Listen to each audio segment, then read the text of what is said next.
Good evening friend. आज CTI entrance exam के लिए इलेक्ट्रॉनिक्स, मैकेनिक्स और इलेक्ट्रिकल वालों के लिए कुछ क्वेश्चन हैं जो बहुत ही इम्पोर्टेंट है, जो बेसिक क्वेश्चन है एकदम, और काफ़ी बार सीटीआई एंट्रेंस एग्ज़ाम में पूछे जा चुके हैं। चलिए देखते हैं। पहला क्वेश्चन है, सोने की विद्युत चालकता क्या है? Electrical conductivity of gold is. पहला ऑप्शन है 56%, दूसरा ऑप्शन है 67%, तीसरा ऑप्शन है 94% और चौथा ऑप्शन है 100%। तो इसका दूसरा विकल्प 67%, सोने की चालकता है जो 67% होती है, ये सही है। चलिए नेक्स्ट क्वेश्चन पर।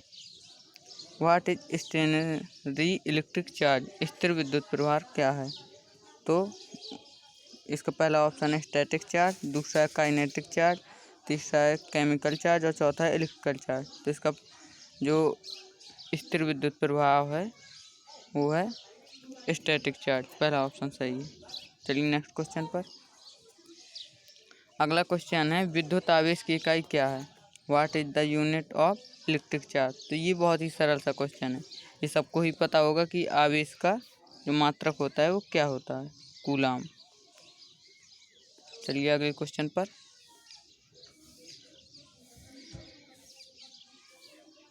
कौन सी मटेरियल में 8 इलेक्ट्रॉन होते हैं जो कि श्रीलंका की परत में होते हैं?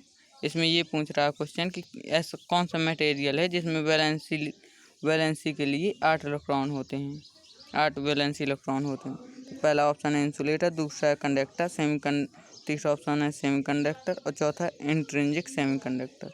तो आपको पता होगा कि सेमीकंडक्टर में बाह्य कोश में होते हैं जो 4 होते हैं, कंडक्टर में 1 से 3 तक होते हैं, तो जो 8 होते हैं वो इंसुलेटर में होते हैं।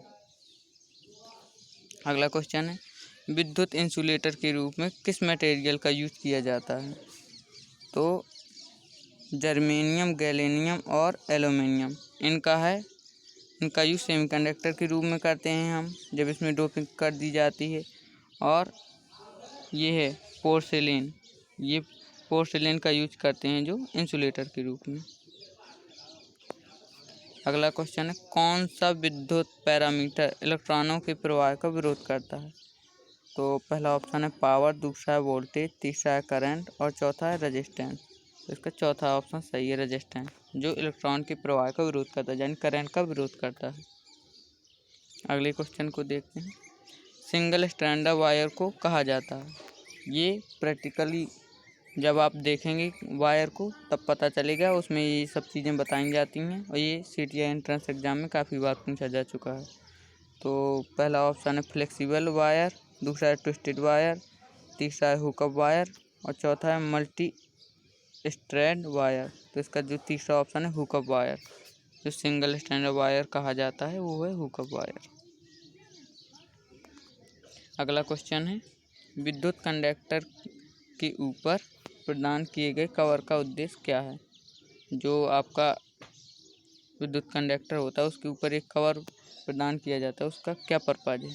तो वो पहला ऑप्शन है इसमें इंक्रीज करंट फ्लो, दूसरा है रिड्यूस करंट फ्लो, तीसरा है डिक्रीज वोल्टेज रेटिंग और चौथा protection against weather.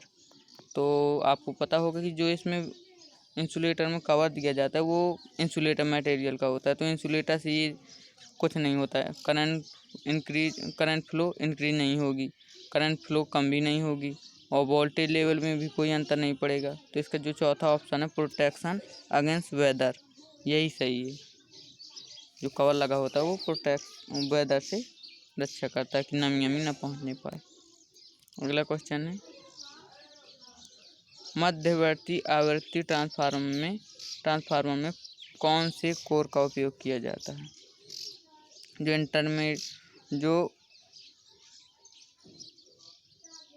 Intermediate frequency transformer होते हैं उनमें कोर के लिए किस मटेरियल का यूज़ किया जाता है? तो पहला ऑप्शन है स्टील, दूसरा है निकेल, तीसरा है कोबाल्ट और चौथा है फेराइट। तो इसका चौथा ऑप्शन फेराइट है, जो इस फेराइट के द्वारा कोर बनाई जाती है, उसको इंटरमीडिएट फ्रिक्वेंसी ट्रांसफार्मर में इनका यूज़ किया जाता है। अगला क्वेश्चन, कौन सी सामग्री बिजली का संचालन करती है? मतलब विच मटेरियल कंडक्ट इलेक्ट्रिसिटी? ये एक कंडक्टर पूछ रहा है कि बिजली का इसमें से कौन है जो सुचालक है। तो पहला है माइका, जो आपको पता होगा एक इंसुलेटर मटेरियल है। पेपर, कांच, ये तीनों हैं जो इंसुलेटिंग मटेरियल हैं। और चौथा ऑप्शन है कॉपर, जो एक कंडक्टर है। ये सही है। चलिए आज के लिए इतना ही, आगे फिर मैं नया वीडियो लेकर आऊँगा।